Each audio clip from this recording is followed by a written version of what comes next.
नमस्कार, welcome to Utkarsh online classes. हम बात कर रहे थे राजस्थान के भौतिक प्रदेश की, और राजस्थान के भौतिक प्रदेशों में हम लोगों ने अभी तक जो चर्चा की थी, या पिछला जो है हमारा सेशन जो रहा, उसमें हमने भौतिक प्रदेश किसे कहते हैं, भौतिक प्रदेशों का विभाजन किस आधार पर किया गया है, और राजस्थान का जो वर्गीकरण है, भौतिक विभाजन है, कितने व्यक्तित्व ने किया है, किस आधार पर किया गया है। अब हम बात करते हैं कि राजस्थान का जो भौतिक प्रदेश है, जिसमें हमने कहा कि भौगोलिक संरचना और उच्चावच के आधार पर राजस्थान को 4 भौतिक प्रदेशों में विभाजित किया।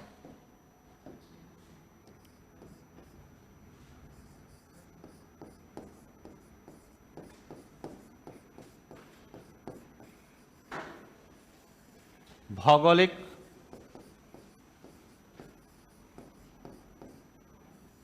संरचना और उच्चावच के आधार पर राजस्थान को 4 भौतिक प्रदेशों में विभाजित किया गया है। एक है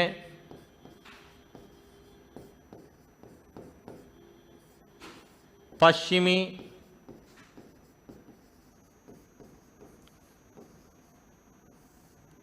मरुस्थलीय प्रदेश,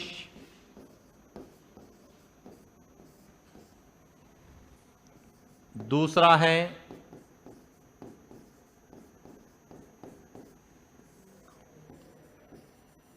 अरावली पर्वतीय प्रदेश,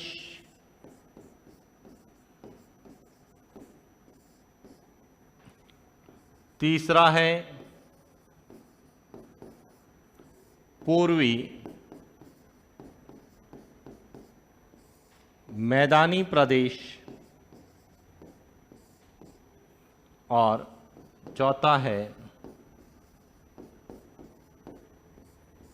दक्षिण पूर्वी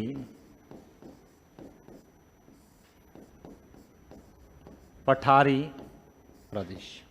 यानी कि राजस्थान को जो है भौगोलिक संरचना और उच्चावच के आधार पर 4 भौतिक प्रदेशों में बांटा गया है। पश्चिमी मरुस्थलीय प्रदेश, अरावली पर्वतीय प्रदेश, पूर्वी मैदानी प्रदेश और दक्षिण पूर्वी पठारी प्रदेश। और इस क्लास में हम लोग आज बात करेंगे दक्षिण पूर्वी पठारी प्रदेश के बारे में।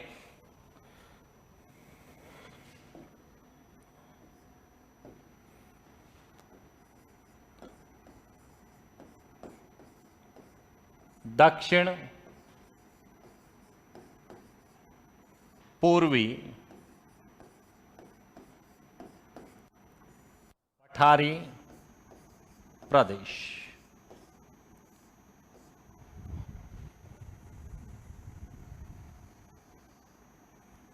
अब देखिए, सबसे पहले कि किसी भी भौतिक प्रदेश को हम लोग जब पढ़ते हैं तो कौन कौन से जो है तथ्यों पर हम लोगों को पढ़ना है या तैयारी करनी है, या कौन कौन से जो है क्षेत्र विशेष के बारे में, कौन कौन से भागों के बारे में पढ़ना है। तो सबसे पहले देखिए, जब हम दक्षिण पूर्वी पठारी प्रदेश की बात करते हैं तो सबसे पहले जो है हमें क्लियर होना चाहिए इसकी उत्पत्ति। हम मुख्य रूप से किसी भी भौतिक प्रदेश में 4 महत्वपूर्ण बिंदुओं पर बात करते हैं। पहली जो बिंदु है वह है उत्पत्ति।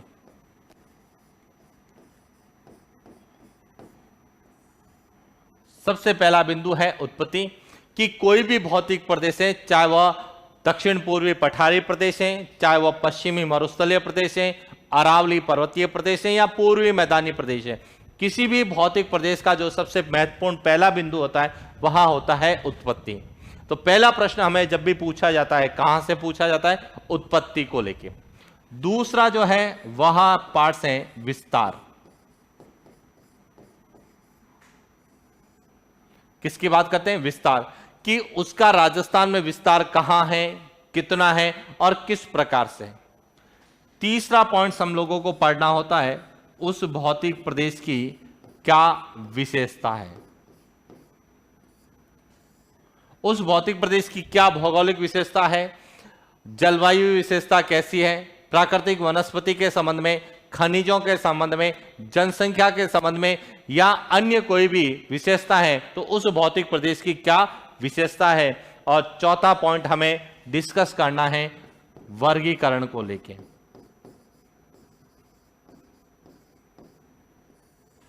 कि उस भौतिक प्रदेश को और कितने भागों में विभाजित किया गया है।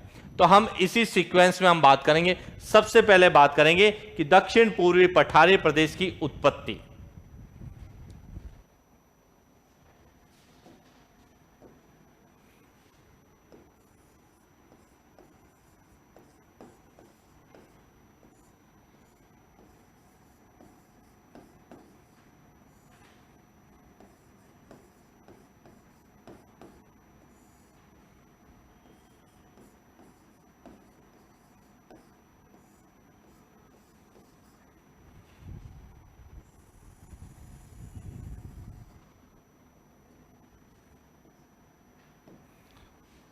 सबसे पहला पॉइंट है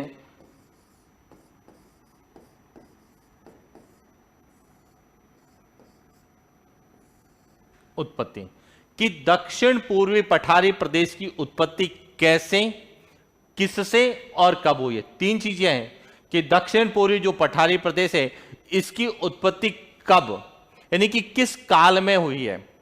दूसरा, किससे हुई है कि वह कौन से भाग का से हुई है और किस क्रिया से हुई है, क्योंकि कई बार हमें क्रिया भी पूछी जाती है। तो देखिए, दक्षिण पूर्वी पठारी प्रदेश की उत्पत्ति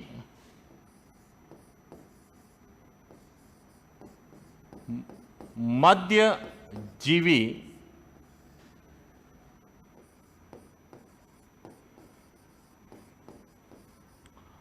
महाकल्प जिसे कहा जाता है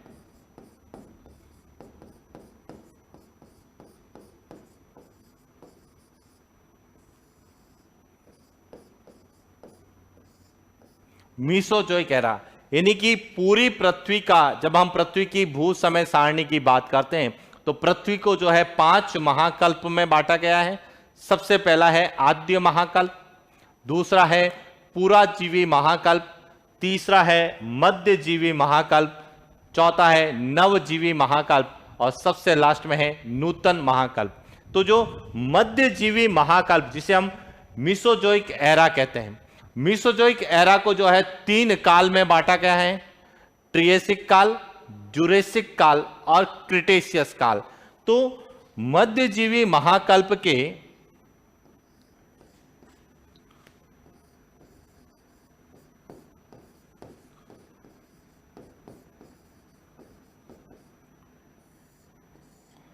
क्रिटेशियस काल, यानी मध्यजीवी महाकल्प के क्रिटेशियस काल, जिसका जो कालखंड था वह था 14.4 से 6.5 करोड़ वर्ष पूर्व, कि आज से लगभग 14.4 से 6.5 करोड़ वर्ष पूर्व के जो काल को क्या नाम दिया गया, क्रिटेशियस काल। और यह क्रिटेशियस काल किसका भाग था, मध्यजीवी महाकल्प। तो मध्यजीवी महाकल्प के क्रिटेशियस काल में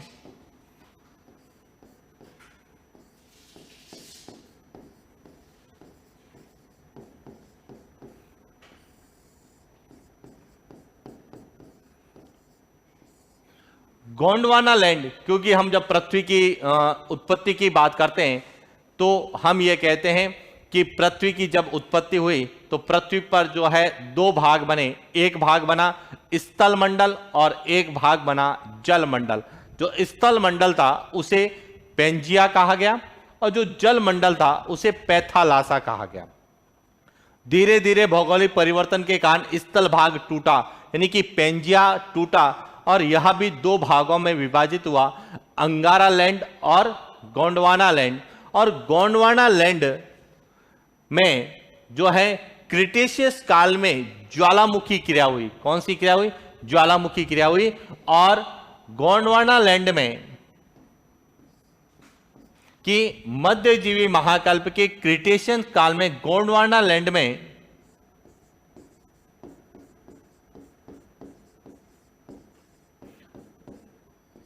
ज्वालामुखी क्रिया के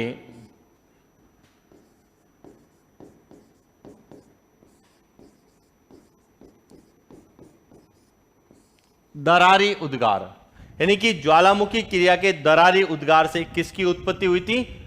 दक्षिण पूर्वी पठारी प्रदेश की। तो देखिए उत्पत्ति को लेके हमारे यहां से क्या प्रश्न बनते हैं। सबसे पहला प्रश्न है कि दक्षिण पूर्वी पठारी प्रदेश की उत्पत्ति किस महाकल्प में हुई थी? तो मध्यजीवी महाकल्प या मिसोजोइक एरा। और मध्यजीवी महाकल्प के कौन से काल में?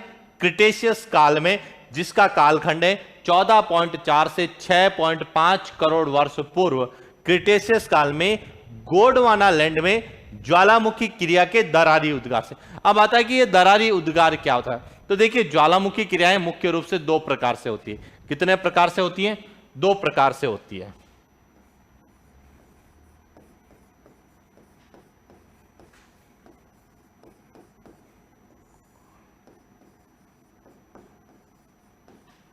ज्वालामुखी क्रिया दो प्रकार से होती है। एक कहलाती है छिद्र उद्गार,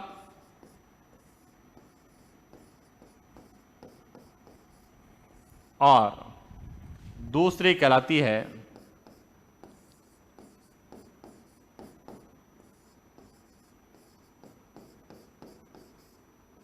दरारी उद्गार। अब देखिए छिद्र उद्गार क्या होता है। यह धरातल है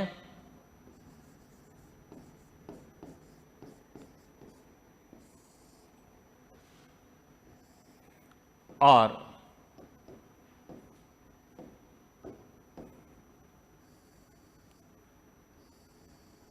यहां है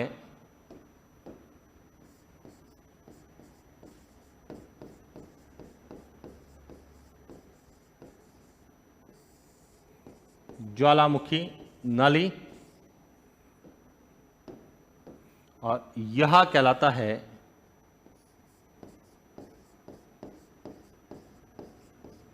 मैग्मा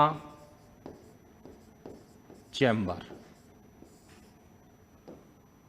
और धरातल के ऊपर जो छिद्र होता है यह कहलाता है वीवर। अब देखिए, अब छिद्र उद्गार के अंतर्गत क्या होता है कि जब मैग्मा यानी कि धरातल के अंदर जो तरल तप्त पदार्थ होता है जिसे हम मैग्मा कहते हैं, यह जो मैग्मा है यह इस ज्वालामुखी नली के माध्यम से धरातल की ओर आता है। यह मैग्मा कहां आता है? धरातल की ओर। और धरातल पर ऊपर जो एक छिद्र होता है जिसे हम कहते हैं वीवर, इस छिद्र से जो है धरातल के ऊपर आता है। और जब धरातल के ऊपर आता है तो तीव्र तेज जो है गति से ऊपर की ओर, प्रेशर के साथ ऊपर की ओर क्या करता है? तप्त पदार्थ मूव करता है, और मूव करने से इस तरह की एक संरचना बनती है। इसे हम कहते हैं ज्वालामुखी पर्वत।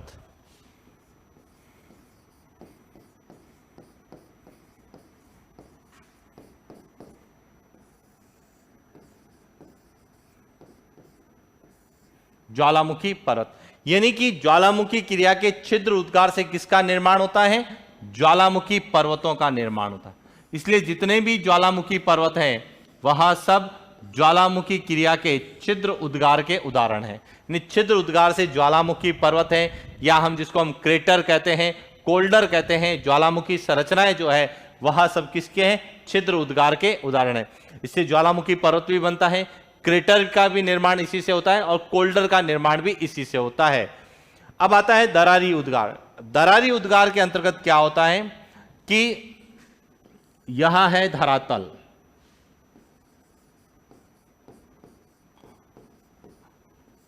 और धरातल के भीतर जो ये दरारें होती है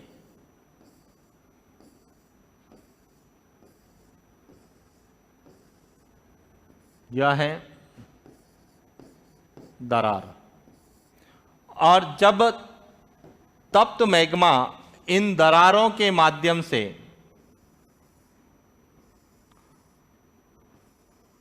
धरातल की ओर आता है और धरातल पर आकर इस तरह से जो है जमा होता है, और इस तरह से जो यह संरचना बनती है इसको कहा जाता है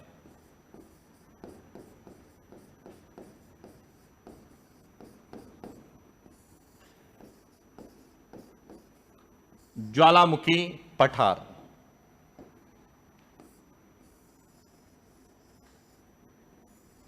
इसलिए जितने भी ज्वालामुखी पठार हैं यह सब किसके उदाहरण हैं? ज्वालामुखी क्रिया के दरारी उद्गार से। और दक्षिण पूर्वी पठारी प्रदेश भी ज्वालामुखी क्रिया से निर्मित है, और ज्वालामुखी क्रिया की कौन सी क्रिया हुई? दरारी उद्गार से हुई। इसीलिए हमने यह क्या कि मध्यजीवी महाकल्प में, मध्यजीवी महाकल्प के क्रिटेशियस काल में जो हमारा गोंडवाना लैंड था, क्योंकि जो हमारा प्रायद्वीपीय भारत है जो कि गोंडवाना लैंड का भाग है, गोंडवाना लैंड में और ज्वालामुखी क्रिया का जब दरारी उद्गार हुआ तो उससे ही दक्षिण पूर्वी पठारी प्रदेश की जो है क्या हुई? उत्पत्ति हुई या निर्माण हुआ। तो इसीलिए यहां से हमारा एक प्रश्न बनता है। क्या प्रश्न बनता है? प्रश्न पूछा जाता है कि राजस्थान में ज्वालामुखी क्रिया से निर्मित संरचना कौन सी है। तो आपसे प्रश्न पूछा जा सकता है कि राजस्थान में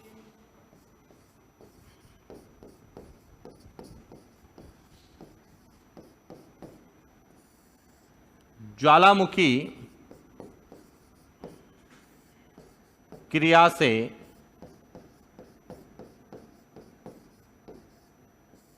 निर्मित संरचना कौन सी है? तो राजस्थान में ज्वालामुखी क्रिया से निर्मित संरचना कौन सी है? दक्षिण पूर्वी पठारी प्रदेश। दूसरा प्रश्न यही भी बनता है कि राजस्थान में क्रिटेशियस कालीन चट्टानें कहां पाई जाती है, यानी कि क्रिटेशियस काल की चट्टानें राजस्थान में कहां पाई जाएगी? तो हमने पढ़ा है कि क्रिटेशियस कालीन चट्टानें वहां होगी जहां क्रिटेशियस काल में ज्वालामुखी क्रिया के दरारी उद्गार से पठारी भाग का क्या हुआ है? निर्माण हुआ है। तो राजस्थान में जो है क्रिटेशियस कालीन संरचना जब भी पूछी जाती है तो राजस्थान में क्रिटेशियस कालीन संरचना कहां पाई जाती है? दक्षिण पूर्वी पठारी प्रदेश में पाई जाती है। और यह भी प्रश्न पूछा जाता है कि जो हमारा दक्षिण पूर्वी पठारी प्रदेश है यह किसका भाग है? तो जो दक्षिण पूर्वी पठारी प्रदेश है यह गोंडवाना लैंड का भाग है। हालांकि जब हम अरावली की बात करते हैं तो अरावली भी गोंडवाना लैंड का भाग है, लेकिन अरावली की उत्पत्ति का कारण दूसरा है और जो दक्षिण पूर्वी पठारी प्रदेश है इसकी उत्पत्ति का कारण क्या है? दूसरा है। तो आपसे पूछा जा सकता है कि राजस्थान में गोंडवाना लैंड के जो है भाग कौन कौन से हैं? तो राजस्थान में गोंडवाना लैंड के दो भाग हैं। अरावली पर्वतीय प्रदेश भी गोंडवाना लैंड का भाग है और ये दक्षिण पूर्वी पठारी प्रदेश है यह भी गोंडवाना लैंड का भाग है। लेकिन यही प्रश्न पूछा जाता है कि राजस्थान में गोंडवाना लैंड में ज्वालामुखी क्रिया से निर्मित संरचना कौन सी है? तो राजस्थान में गोंडवाना लैंड की ज्वालामुखी क्रिया से निर्मित संरचना है दक्षिण पूर्वी पठारी प्रदेश। या फिर यह पूछा जा सकता है कि राजस्थान में जो है लावा निर्मित संरचना कौन सी है? और लावा निर्मित क्या होती है कि जब ज्वालामुखी क्रिया के दौरान जो तरल पदार्थ जिसे हम मैग्मा कहते हैं धरातल के ऊपर आके जमता है तो उसे हम क्या बोलते हैं? लावा कहते हैं। कि हमने ये कहा तो जो धरातल के भीतर होता है, धरातल के भीतर वाला तो कहलाता है मैग्मा, और जो धरातल के ऊपर है इसे हम क्या बोलते हैं? लावा। तो राजस्थान में लावा निर्मित संरचना कई बार पूछी जाती है कि राजस्थान में लावा निर्मित संरचना कौन सी है? तो राजस्थान में लावा निर्मित संरचना है दक्षिण पूर्वी पठारी प्रदेश। तो ये थे हमारे उत्पत्ति को लेकर प्रश्न पूछे जाते हैं कि दक्षिण पूर्वी पठारी प्रदेश की उत्पत्ति को लेकर क्या प्रश्न बनते हैं। सबसे पहला, किस महाकल्प में उत्पत्ति हुई, किस काल में उत्पत्ति हुई, किससे उत्पत्ति हुई और किस क्रिया से उत्पत्ति हुई। अब दूसरा पूछा जाता है विस्तार, कि जो ये हमारा दक्षिण पूर्वी पठारी प्रदेश है इसका राजस्थान में विस्तार कैसे है, कहां है, कितना है। तो हम सभी दृष्टिकोणों से बात करते हैं।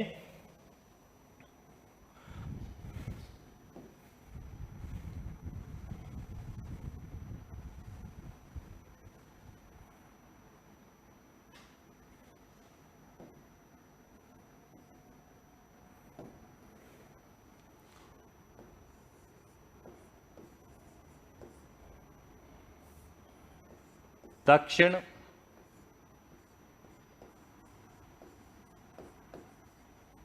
पूर्वी पठारी प्रदेश।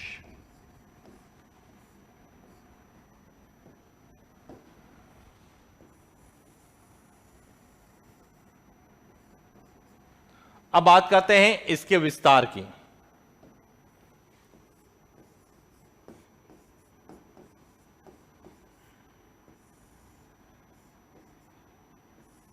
विस्तार में सबसे पहले पूछा जाता है कि इसका विस्तार राजस्थान की किस दिशा में है। तो देखिए, नाम से ही पता चल रहा है कि दक्षिण पूर्वी पठारी प्रदेश, इसका मतलब इसका राजस्थान में विस्तार वह है दक्षिण पूर्व में है। राजस्थान के दक्षिण पूर्व में स्थित है, यानी कि राजस्थान का दक्षिण और पूर्वी क्षेत्र है वह यह क्षेत्र है।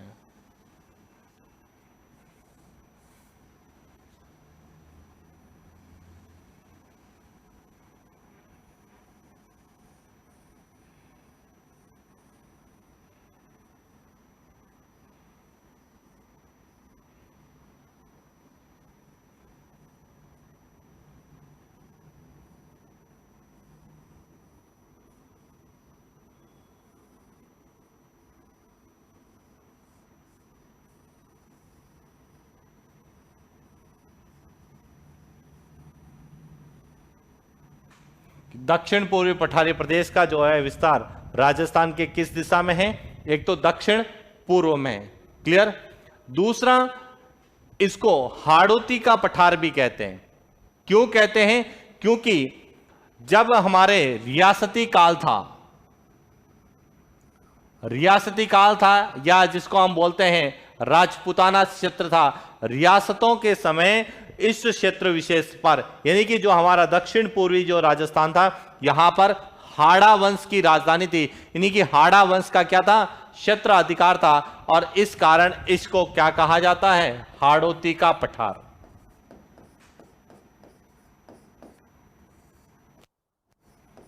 हाड़ौती का पठार। यही प्रश्न आता है कि हाड़ौती का पठार राजस्थान के किस दिशा में है? तो राजस्थान के दक्षिण पूर्व में स्थित है। इसके बाद आता है कि इसमें राजस्थान के कितने जिले आते हैं? तो इसमें राजस्थान के 4 जिले आते हैं। एक आता है बूंदी, दूसरा आता है इसमें कोटा, तीसरा इसमें आता है बारां, और चौथा इसमें आता है झालावाड़।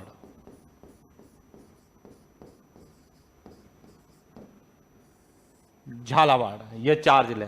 तो दूसरा प्रश्न बन सकता है कि हाड़ौती का पठार या दक्षिण पूर्वी पठारी प्रदेश में राजस्थान के कितने जिले हैं? तो राजस्थान के इसमें 4 जिले आते हैं।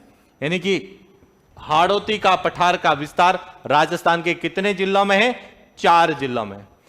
इसके बाद अगला प्रश्न पूछा जाता है कि हाड़ौती के पठार में राजस्थान का कुल क्षेत्रफल का कितना प्रतिशत आता है? तो देखिए, इसमें हम बात करें हाड़ौती के पठार में राजस्थान के कुल क्षेत्रफल का, यदि हम इसकी बात करें क्षेत्रफल, तो यहां राजस्थान के कुल क्षेत्रफल का 6.49% है। यानी कि क्षेत्रफल इसमें राजस्थान के कुल क्षेत्रफल का 6.49% भाग आता है, जो कि इसका क्षेत्रफल है 24,185 वर्ग किलोमीटर। 24,185 वर्ग किलोमीटर, जो कि राजस्थान के कुल क्षेत्रफल का कितना प्रतिशत है? 6.49% है। तो दोनों चीजें क्लियर होनी चाहिए कि हाड़ौती के पठार में जो दक्षिण पूर्वी पठारी प्रदेश है, इसमें इसका क्षेत्रफल कितना है, तो 24,185 वर्ग किलोमीटर है। और यह राजस्थान के कुल क्षेत्रफल का कितना प्रतिशत है, तो यह राजस्थान के कुल क्षेत्रफल का 6.49% है। इसलिए हमारा प्रश्न आता है कि यह क्षेत्रफल की दृष्टि से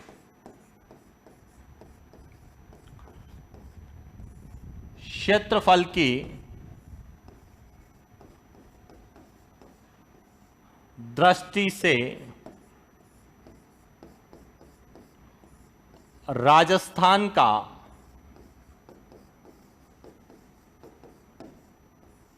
सबसे छोटा भौतिक प्रदेश है। तो आपसे प्रश्न पूछा जा सकता है कि क्षेत्रफल की दृष्टि से राजस्थान का सबसे छोटा भौतिक प्रदेश कौन सा है, तो क्षेत्रफल की दृष्टि से राजस्थान का सबसे छोटा भौतिक प्रदेश कौन सा है, हाड़ौती का पठार या दक्षिण पूर्वी पठारी प्रदेश। इसके बाद पूछा जाता है जनसंख्या।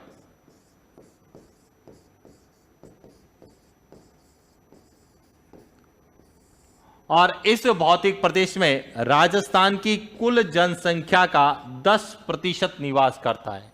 तो अगला प्रश्न आता है कि हाड़ौती के पठार में राजस्थान की कुल जनसंख्या का कितना प्रतिशत रहता है, तो 10%। अब देखिए यहां हम बात करते हैं कि इसका क्षेत्रफल तो है 6.49%। यदि हम राउंड फिगर में बात करें तो लिखते हैं 7%।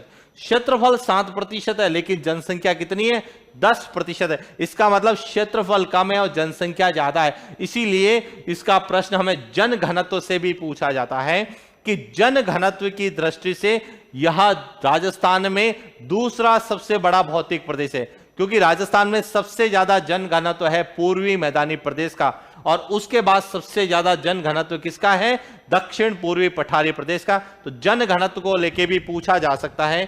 क्या पूछा जा सकता है,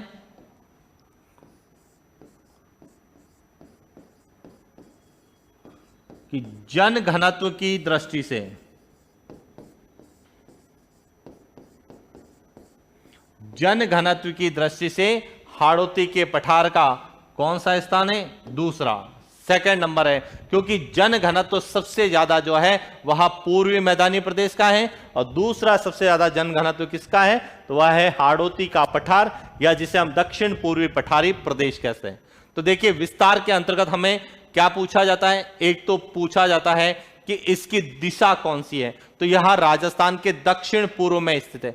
दूसरा, इसमें राजस्थान के कितने जिले आते हैं, तो इसमें राजस्थान के 4 जिले आते हैं। कौन कौन से आते हैं, बूंदी, कोटा, बारां और झालावाड़। इसके बाद पूछा जाता है कि इसका क्षेत्रफल कितना है, तो इसका क्षेत्रफल है 24,185 वर्ग किलोमीटर, और यह राजस्थान के कुल क्षेत्रफल का कितना प्रतिशत है, 6.49% है। इसके बाद पूछा जाता है जनसंख्या, कि इसमें राजस्थान की कुल जनसंख्या का कितना भाग निवास करता है, तो 10% जनसंख्या इसमें निवास करती है। और जन घनत्व की दृष्टि से देखा जाता है तो यह राजस्थान का दूसरा सबसे बड़ा भौतिक प्रदेश है। तो यहां आता है विस्तार के अंतर्गत। इसके अलावा कुछ और यहां से प्रश्न बनते हैं कि यह कितने अक्षांशों के मध्य स्थित है और कितने देशांतरों, क्योंकि जब हम राजस्थान के विस्तार की और अवस्थिति की बात करते हैं तो उसमें हम उस राजस्थान का अक्षांशीय और देशांतरीय विस्तार पर अध्ययन करते हैं। तो उसी कड़ी में आपसे यह भी पूछा जा सकता है कि जो हमारा हाड़ौती का पठार है, इसका अक्षांशीय विस्तार कितना है और देशांतरीय विस्तार कितना है। तो अब हम बात करते हैं अक्षांशीय विस्तार और देशांतरीय विस्तार, कि यह कितने अक्षांशों और कितने देशांतरों के मध्य स्थित है।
यहां हाड़ौती का पठार, यह बूंदी, कोटा, बारा और झालावाड़।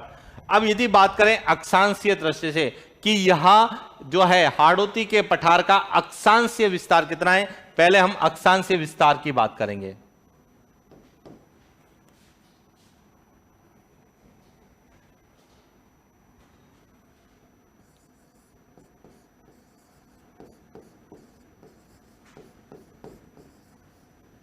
अक्षांशीय विस्तार, तो अक्षांशों के बारे में हम पहले से पढ़ चुके हैं कि भूमध्य रेखा के समानांतर जो पूर्व से पश्चिम की ओर खींची गई काल्पनिक रेखाएं जो उत्तर से दक्षिण की कोणात्मक दूरी हमें दर्शाती है, उन्हें हम क्या बोलते हैं, अक्षांश। यानी जो हमारे पृथ्वी का जो अक्ष है उसके जो भाग है वह क्या कहलाते हैं, अक्षांश। तो देखिए, हम जब राजस्थान का अक्षांशीय विस्तार पढ़ते हैं तो पढ़ा होगा कि राजस्थान का जो अक्षांशीय विस्तार है वह 23 डिग्री 3 मिनट उत्तरी अक्षांश से 30 डिग्री 12 मिनट उत्तरी अक्षांश है। लेकिन हाड़ौती के पठार का जो दक्षिण पूर्वी पठारी प्रदेश है, इसके हम अक्षांशीय विस्तार की बात करें तो इसका अक्षांशीय विस्तार है 23 डिग्री 51 मिनट उत्तरी अक्षांश से 25 डिग्री 27 मिनट उत्तरी अक्षांश। यानी कि यहां जो अक्षांश है यहां से यह शुरू होता है, इस अक्षांश से शुरू होता है और इस अक्षांश पर यह समाप्त होता है। यह शुरू होता है 23 डिग्री 51 मिनट उत्तरी अक्षांश, यानी कि 23 डिग्री 51 मिनट उत्तरी अक्षांश से लगाकर 25 डिग्री 27 मिनट उत्तरी अक्षांश। यानी कि हाड़ौती के पठार का जो अक्षांशीय विस्तार है वह 23 डिग्री 51 मिनट उत्तरी अक्षांश से 25 डिग्री 27 मिनट उत्तरी अक्षांश के मध्य है। यानी कि 23:51 से शुरू होगा, 24, उसके बाद 25 और उसके बाद 25-27।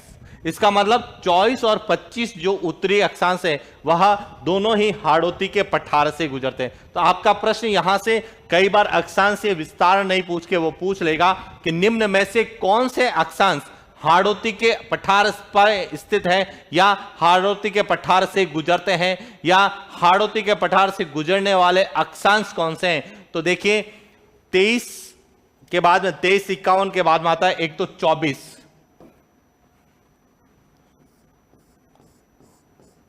एक तो 24 डिग्री उत्तरी अक्षांश और एक है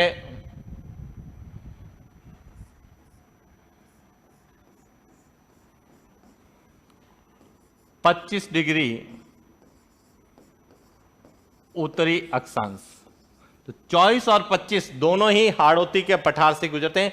24 डिग्री उत्तरी अक्षांश जो कि झालावाड़ हाड़ौती के पठार के अंतर्गत झालावाड़ से गुजरता है, जबकि 25 डिग्री उत्तरी अक्षांश यह बूंदी, कोटा और बारा 3 जिलों से गुजरता है। तो आपसे प्रश्न यही पूछा जाता है कि निम्न में से कौन से अक्षांश हाड़ौती के पठार से गुजरते हैं।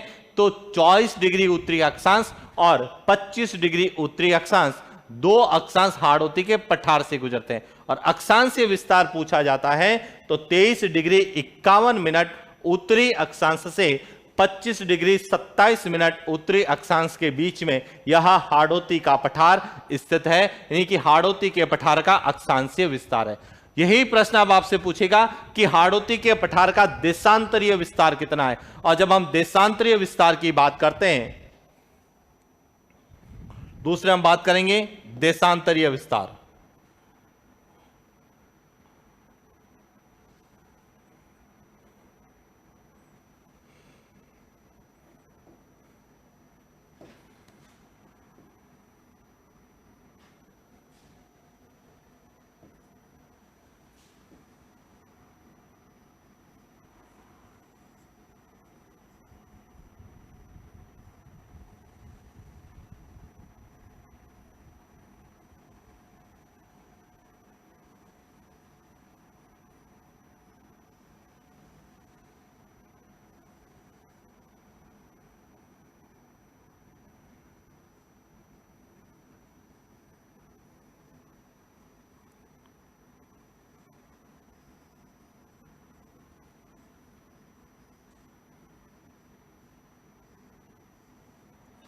यहां है, जिसमें 4 जिले हैं।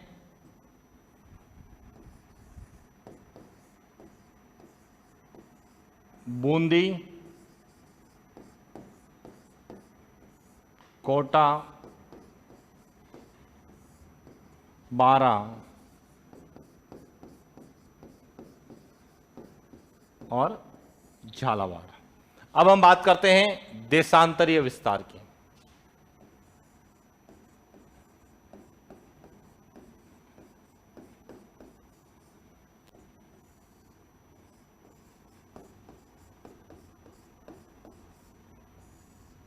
देशांतरीय विस्तार, तो सबसे पहले क्लियर होना चाहिए कि देशांतर किसे कहते हैं। तो देशांतर के बारे में भी हम लोग चर्चा कर चुके हैं कि देशांतर काल्पनिक रेखाएं, यानी कि भूमध्य रेखा के लंबवत 90 डिग्री का जो कोण बनाती है लंबवत रेखाएं, यानी कि भूमध्य रेखा के लंबवत उत्तर से दक्षिण खींची गई काल्पनिक रेखाएं जो पूर्व से पश्चिम की कोणात्मक दूरी दर्शाती है, उन्हें हम क्या बोलते हैं? देशांतर रेखाएं कहते हैं। अब हमारा यही प्रश्न है कि अब जैसे राजस्थान की बात करें तो राजस्थान का देशांतरीय विस्तार हमने पढ़ा है कि 69 डिग्री 30 मिनट से 78 डिग्री 17 मिनट राजस्थान का देशांतरीय विस्तार है। 69 डिग्री 30 मिनट से जो है 78 डिग्री 17 मिनट पूर्वी देशांतर तक है। लेकिन जब हम हाड़ौती के पठार की बात करते हैं तो हाड़ौती के पठार का जो देशांतरीय विस्तार है वह यहां से शुरू होगा और कहां तक रहेगा? अब हाड़ौती के पठार का जो देशांतरीय विस्तार है कि हाड़ौती का जो पठार है किस देशांतर से शुरू होता है, तो हाड़ौती का पठार शुरू होता है 75 डिग्री 15 मिनट पूर्वी देशांतर। 75 डिग्री 15 मिनट पूर्वी देशांतर से शुरू होगा। 75 डिग्री 15 मिनट पूर्वी देशांतर से लगाकर 77 डिग्री 25 मिनट पूर्वी देशांतर। इसका मतलब 75-15 से शुरू हुआ और 77-25 तक है। इसका मतलब है कि हाड़ौती के पठार से भी 2 देशांतर गुजरेंगे। कौन कौन से?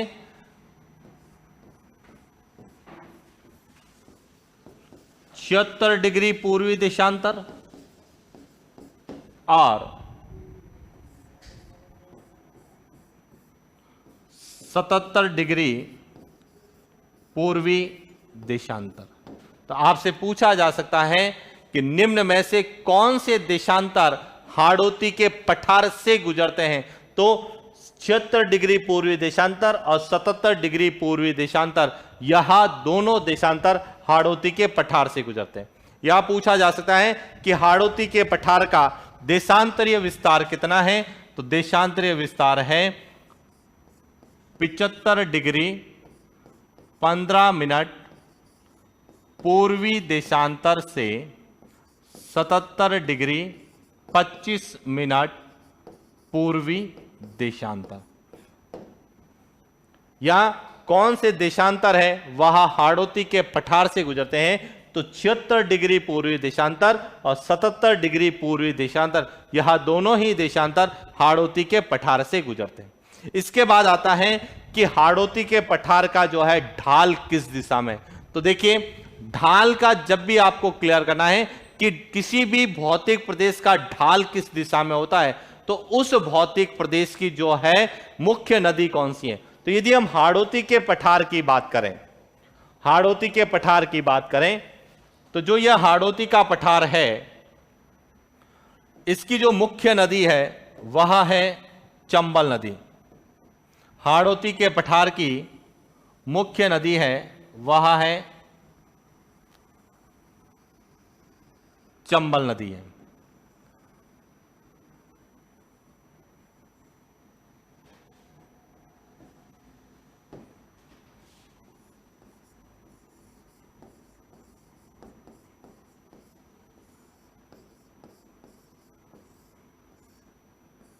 हाड़ौती के पठार की मुख्य नदी है वह चंबल नदी, और चंबल नदी जो है राजस्थान में दक्षिण से उत्तर की ओर जाती है। इसीलिए हाड़ौती का जो यह पठार है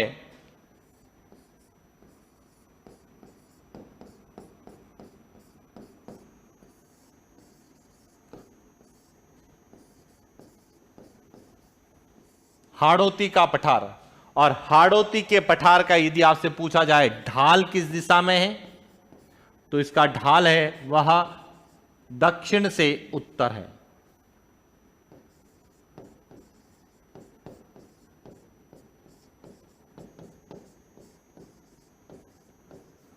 ढाल किस दिशा में है? दक्षिण से उत्तर है।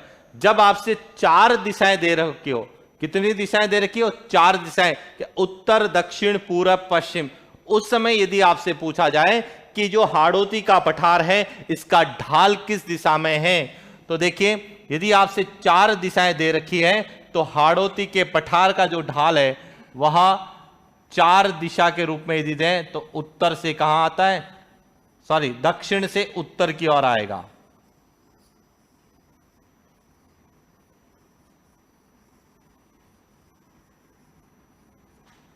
और इसमें आपको चार दिशाएं दे रखी है, यह उत्तर दिशा, यह दक्षिण दिशा, यह पूरब और यह पश्चिम।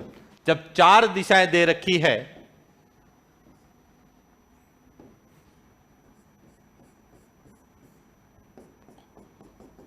तो हाड़ौती का पठार का ढाल होगा दक्षिण से उत्तर की ओर, क्योंकि किसी भी भौतिक प्रदेश के ढाल का निर्धारण वहां की मुख्य नदी से किया जाता है, और जिस दिशा में मुख्य नदी बहेगी उसी दिशा में उसका जो है भौतिक प्रदेश का क्या होगा?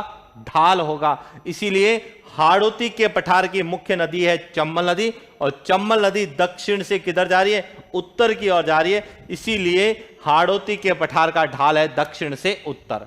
अब यहां से एक और इंपॉर्टेंट है कि जब चार से अधिक यानी 8 दिशाएं दे रखी है कि उत्तर, दक्षिण, पूरब, पश्चिम के अलावा उत्तर पूर्व भी दे रखा है, दक्षिण पूर्व भी दे रखा है, दक्षिण पश्चिम भी दे रखा है और उत्तर पश्चिम भी दे रखा है, तो उस कंडीशन में कभी आपसे पूछा जाए कि हाड़ौती के पठार का ढाल किस दिशा में है, तो देखिए इस कंडीशन में हम बात करें तो जो चंबल नदी है यह दक्षिण पश्चिम से उत्तर पूर्व की ओर बह रही है। किस दिशा में बह रही है? दक्षिण पश्चिम से उत्तर पूर्व की ओर। तो जब आपको 8 दिशाएं दे रखी है तो उस समय यदि आपसे पूछा जाए कि हाड़ौती के पठार का ढाल किस दिशा में होगा, तो उस समय ढाल होगा दक्षिण पश्चिम से उत्तर पूर्व दिशा में होगा। जो है ढाल इस प्रकार होगा, यह इसका क्या होगा? ढाल होगा। जब आपको 8 दिशाएं दे रखी है और जब यदि केवल 4 दिशाएं दे रखी है तो इसका ढाल होगा दक्षिण से उत्तर की ओर। क्लियर हो गया? इसके बाद एक और पूछा जाता है कि हाड़ौती के पठार की औसत ऊंचाई कितनी है, कि यह जो है किस उच्चावच का भाग है, तो हमने यह कहा है कि हाड़ौती का पठार एक पठारी उच्चावच है और पठारों की जो औसत ऊंचाई हम लोगों ने पढ़ी थी वह कितनी होती है? 600 मीटर से, कि समुद्र तल से 600 मीटर की जो ऊंचावच होते हैं वह क्या कहलाते हैं? पठार कहलाते हैं। तो हाड़ौती का जो यह पठार है इसकी औसत ऊंचाई, बहुत बार पूछा जाता है कि हाड़ौती के पठार की औसत ऊंचाई कितनी है।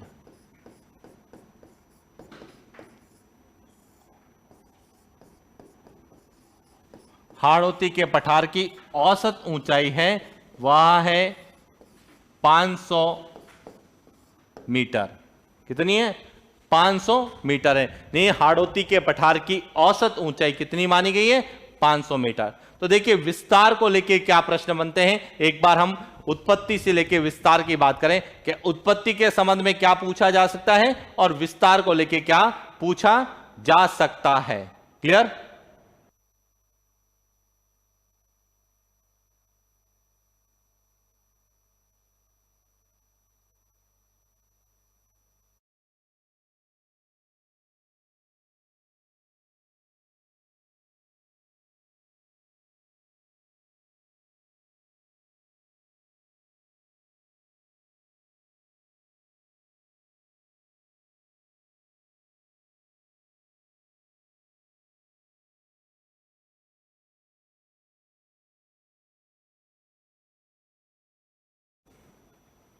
तो देखिए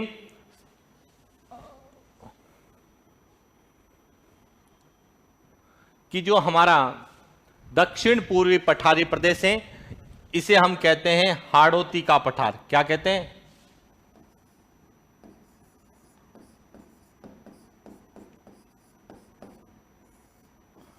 हाड़ौती का पठार।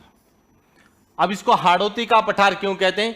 क्योंकि यहां पर हाड़ा राजवंश का क्षेत्र अधिकार था, या हाड़ा वंश की यह क्षेत्र अधिकार में थी। हाड़ा वंश की जो है यह राजधानी भी था, इसीलिए इसको जो है हाड़ौती का पठार कहते हैं। क्लियर? अब आते हैं इसकी उत्पत्ति। तो सबसे पहले उत्पत्ति कि आपसे या तो पूछा जाएगा कि इसकी उत्पत्ति किस महाकल्प में हुई है, तो इसकी उत्पत्ति मध्यजीवी महाकल्प मीसोजोइक एरा में हुई है। किस काल में हुई है? क्रिटेशियस काल में हुई है। और कब हुई है? तो 14.4 से 6.5 करोड़ वर्ष जो है करोड़ वर्ष पूर्व हुई है, क्रिटेशियस काल में। किससे हुई है? गोंडवाना लैंड से। और किस क्रिया से हुई है? ज्वालामुखी क्रिया के दरारी उद्गार से हुई है। तो ये तो थी उत्पत्ति को लेके। अब यहां से उत्पत्ति को लेके पहले भी हमने चर्चा की है, एक बार वापस हम चर्चा करते हैं कि यहां से उत्पत्ति को लेके क्या प्रश्न और बन सकते हैं। तो प्रश्न पूछा जाता है कि राजस्थान में क्या पूछा जाता है कि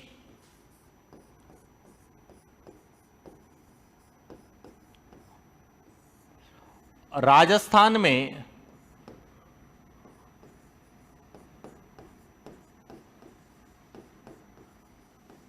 क्रिटेशियस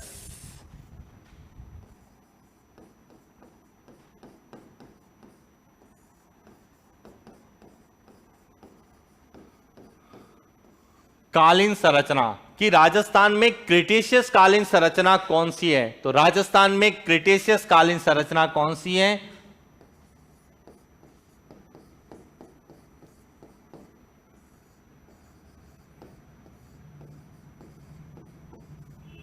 हाड़ौती का पठार। इसके अलावा हमें पूछा जा सकता है कि राजस्थान में क्रिटेशियस कालीन चट्टानें कहां पाई जाती है। यदि आपसे पूछा जाए कि राजस्थान में क्रिटेशियस कालीन चट्टानें कहां पाई जाती है, तब भी उत्तर क्या होगा? हाड़ौती का पठार या दक्षिण पूर्वी पठारी क्षेत्र। या पूछा जाता है कि राजस्थान में ज्वालामुखी क्रिया से निर्मित संरचना कौन सी है। क्या पूछा जा सकता है कि राजस्थान में ज्वालामुखी क्रिया से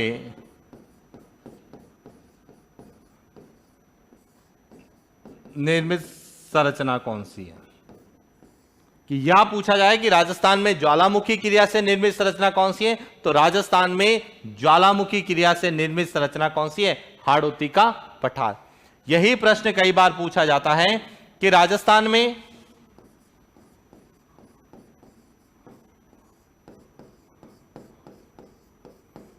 लावा निर्मित संरचना कौन सी है। कि राजस्थान में लावा निर्मित संरचना कौन सी है, तो राजस्थान में लावा निर्मित संरचना भी कौन सी है? हाड़ौती का पठार। और यह पूछा जाता है कि हाड़ौती का पठार है वह किस भारतीय उच्चावच का भाग है। तो देखिए हाड़ौती का पठार हमने पढ़ा कि यह गोंडवाना लैंड का भाग है। किसका भाग है? गोंडवाना लैंड का भाग है। और गोंडवाना जो लैंड है इससे भारत का जो है प्रायद्वीपीय पठारी प्रदेश, प्रायद्वीपीय जो पठारी प्रदेश है उसका निर्माण किससे हुआ है? गोंडवाना लैंड से। इसीलिए प्रश्न आता है कि हाड़ौती का जो पठार है किस भारतीय उच्चावच का भाग है, तो हाड़ौती का पठार प्रायद्वीपीय पठारी प्रदेश या जो हमारा प्रायद्वीपीय भारत है उसका क्या है? भाग माना जाता है। तो इसीलिए हमें विशेष रूप से ध्यान रखना है, क्योंकि कई बार यह पूछा जाता है कि राजस्थान के कौन कौन से भाग प्रायद्वीपीय पठारी प्रदेश के भाग है। तो देखिए राजस्थान में 2 भाग हैं जो प्रायद्वीपीय पठारी प्रदेश के भाग हैं, और दोनों का निर्माण गोंडवाना लैंड से हुआ है। एक तो अरावली पर्वतमाला और दूसरा है हाड़ौती का पठार। लेकिन दोनों के निर्माण की जो प्रक्रिया है वह अलग है कि गोंडवाना लैंड में जब ज्वालामुखी क्रिया हुई तो किसका निर्माण हुआ? हाड़ौती के पठार का। और गोंडवाना लैंड में जब वलन की क्रिया हुई तो उससे एक वलित पर्वतमाला का निर्माण हुआ जिसे हमने क्या कहा? अरावली का। इसलिए अरावली और हाड़ौती का पठार दोनों ही गोंडवाना लैंड का भाग है। दोनों ही भारत के संदर्भ में पूछा जाए कि यह किस भारतीय उच्चावच के भाग हैं तो यह प्रायद्वीपीय पठारी प्रदेश के भाग हैं। क्लियर हो गया? और इनका निर्माण किससे हुआ है कि हाड़ौती के पठार का निर्माण हुआ है गोंडवाना लैंड में ज्वालामुखी क्रिया से। और जब हम अरावली पढ़ेंगे तो उसमें हम बात करेंगे कि अरावली की जो उत्पत्ति हुई है वह किससे हुई है? गोंडवाना लैंड में वलन की क्रिया से हुई है। इसीलिए अरावली एक वलित पर्वतमाला है। फिर यहां से बनता है चट्टानों को रेप में पूछा जा सकता है कि राजस्थान में क्रिटेशियस कालीन चट्टानें कहां पाई जाती है, क्रिटेशियस कालीन संरचना कहां पाई जाती है। तो देखिए क्रिटेशियस कालीन संरचना जो है राजस्थान में 2 जगह पाई जाती है। कितनी जगह पाई जाती है? 2 जगह पाई जाती है। एक तो पाई जाती है हाड़ौती के पठार में पठारी संरचना के रूप में, और दूसरे जो है आपने पढ़े होंगे क्रिटेशियस कालीन चट्टानों को भारत के संदर्भ में कि ज्वालामुखी, जहां जहां ज्वालामुखी क्रिया के प्रमाण मिले हैं वह सभी जो है क्रिटेशियस कालीन संरचना के उदाहरण होंगे। तो भारत के संदर्भ में बात करें तो जो है प्रायद्वीपीय भारत में मिलता है। एक पूर्वोत्तर राज्यों में जाते हैं तो शिलांग का पठार है, अपने जो है झारखंड का जो है में छोटा नागपुर का पठार है, रांची का पठार है। यह सब जो है यह सब क्रिटेशियस कालीन संरचना है। और उसी के अंतर्गत राजस्थान में जो है वह कौन सी है? हाड़ौती का पठार है। और यहां पूछा जाता है ज्वालामुखी निर्मित संरचना कौन सी है, तब भी उत्तर हमारा क्या होगा? हाड़ौती का पठार। तो ये सब उत्पत्ति को लेके प्रश्न बनते हैं। फिर आता है विस्तार को लेके। तो जब हम विस्तार की बात करते हैं तो मुख्य रूप से विस्तार तो एक तो पूछा जाता है कि इसका विस्तार यानी हाड़ौती के पठार का विस्तार राजस्थान के किस दिशा में? तो हाड़ौती के पठार का विस्तार राजस्थान के दक्षिण पूर्व में। इसमें राजस्थान के कितने जिले आते हैं? तो इसमें राजस्थान के 4 जिले आते हैं, कोटा, बूंदी, बारां और झालावाड़। क्लियर? उसके बाद पूछा जाता है कि इसकी औसत ऊंचाई कितनी है?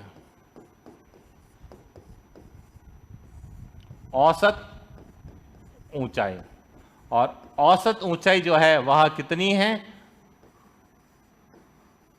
500 मीटर है। क्लियर? इसके बाद पूछा जाता है कि इसका क्षेत्रफल कितना है। तो देखिए हाड़ौती के पठार का जो क्षेत्रफल है वह है 24,185 वर्ग किलोमीटर है। और यह राजस्थान के कुल क्षेत्रफल का कितना भाग है?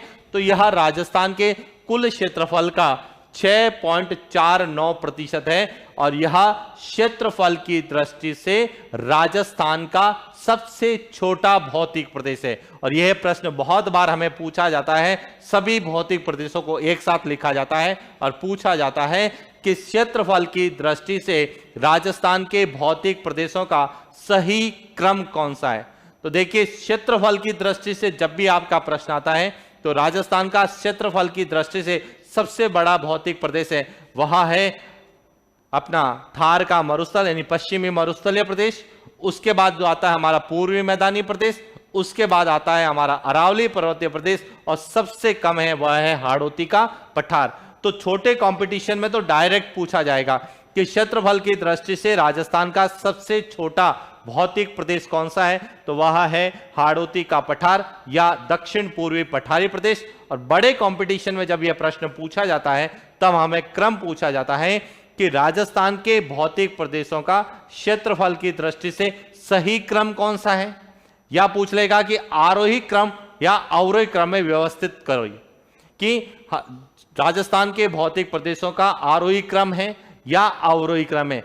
तो इसकी चर्चा भी हम लोग आगे करेंगे कि आरोही क्रम क्या होता है और अवरोही क्रम क्या होता है, और भौतिक प्रदेशों को संबंध में आरोही क्रम और अवरोही क्रम कैसे याद रखना है। इसके बाद पूछा जाता है जनसंख्या की दृष्टि से। हालांकि इसमें जनसंख्या 10% ही निवास करती है, लेकिन इसमें क्षेत्रफल कम और जनसंख्या ज्यादा है, इसीलिए जन घनत्व को लेके बहुत बार प्रश्न यहां से पूछा जाता है कि जन घनत्व की दृष्टि से राजस्थान के भौतिक प्रदेशों का सही क्रम कौन सा है। तो राजस्थान में सबसे ज्यादा जन घनत्व है वह पूर्वी मैदानी प्रदेश का है, दूसरा सबसे ज्यादा किसका है, हाड़ौती के पठार का, इसके बाद आता है अरावली का, और सबसे कम जन घनत्व है वह है हमारे थार के मरुस्थल का। तो हमारे छोटे कंपटीशन में भी वही बात की हमने कि आपसे पूछा जा सकता है कि जन घनत्व की दृष्टि से राजस्थान का दूसरा सबसे बड़ा भौतिक प्रदेश कौन सा है। तो जन घनत्व की दृष्टि से राजस्थान का दूसरा सबसे बड़ा भौतिक प्रदेश कौन सा है, हाड़ौती का पठार। या फिर क्रम पूछा जाए तो आरोही क्रम या अवरोही क्रम में बात करें तो सबसे ज्यादा है वह है पूर्वी मैदानी प्रदेश, उसके बाद हाड़ौती का पठार, उसके बाद अरावली पर्वतीय प्रदेश, और सबसे कम है पश्चिमी मरुस्थलीय प्रदेश या जिसे हम बोलते हैं थार का मरुस्थल। इसके बाद एक और प्रश्न बनता है, वह बनता है कि इसका अक्षांश से विस्तार, कि जो हाड़ौती का पठार है वो कितने अक्षांशों के मध्य स्थित है, यानी इसका अक्षांश से विस्तार कितना है। तो अक्षांश से विस्तार है 23 डिग्री 51 मिनट उत्तरी अक्षांश से 25 डिग्री 27 मिनट उत्तरी अक्षांश। सामान्यतः ऐसे प्रश्न बहुत कम पूछे जाते हैं, लेकिन यह प्रश्न बहुत बार देखने को मिलता है कि निम्न में से कौन से अक्षांश हाड़ौती के पठार से गुजरते हैं। तो देखिए, जब भी आपसे पूछा जाएगा कि कौन से, तो वो आपसे पूछा गया कि 25, 26, 27, 28, 24, 23 कुछ भी ऑप्शन में दे। तो हमने जब राजस्थान के अक्षांश और देशांतरीय विस्तार की जब हमने बात की थी तो उस समय हमने पढ़ा भी था कि मध्यवर्ती अक्षांश कौन सा है, सबसे ज्यादा जिलों से गुजरने वाला अक्षांश कौन सा है। तो उसी कड़ी में जब भी आपसे हाड़ौती के पठार से पूछा जाए कि हाड़ौती के पठार से कौन से अक्षांश गुजरते हैं, तो हाड़ौती के पठार से 24 डिग्री उत्तरी अक्षांश जो कि झालावाड़ जिले से गुजरता है, और 25 डिग्री उत्तरी अक्षांश जो कि बूंदी, कोटा और बारा हाड़ौती के पठार के 3 जिलों से गुजरता है। इसका प्रश्न एक और तरीके से पूछा जा सकता है, क्या पूछा जा सकता है कि 24 और 25 दोनों ही पूछा जाएगा निम्न में से कौन सा झालावाड़ से नहीं गुजरता है। तो देखिए 25 डिग्री झालावाड़ से नहीं गुजरता है, और यह पूछा जाता है कि निम्न में से कौन सा जो है कोटा, बूंदी, बारा से नहीं गुजरता है। तो 24 डिग्री उत्तरी अक्षांश कोटा, बूंदी, बारा से नहीं गुजरता है। तो गुजरता है यह भी पूछा जा सकता है, और नहीं गुजरता है यह भी आपसे पूछा जा सकता है। और यह डिपेंड करता है कि प्रश्न की क्या लैंग्वेज है, प्रश्न की क्या भाषा है, और किस रूप में उसने पूछा है। इसी कड़ी में आगे पूछा जाता है राजस्थान जो है देशांतरीय विस्तार के आधार पर कि हाड़ौती के पठार का देशांतरीय विस्तार कितना है।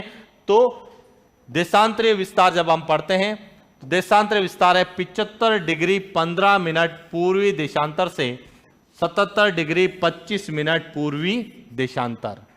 और यहां हाड़ौती के पठार से कौन कौन से देशांतर गुजरते हैं, तो हाड़ौती के पठार से 76 डिग्री पूर्वी देशांतर और 77 डिग्री पूर्वी देशांतर, 2 देशांतर गुजरते हैं, यानी कि 2 अक्षांश भी गुजरते हैं और 2 ही देशांतर गुजरते हैं। और इसके बाद एक और पूछा जाता है कि हाड़ौती के पठार की मुख्य नदी कौन सी है।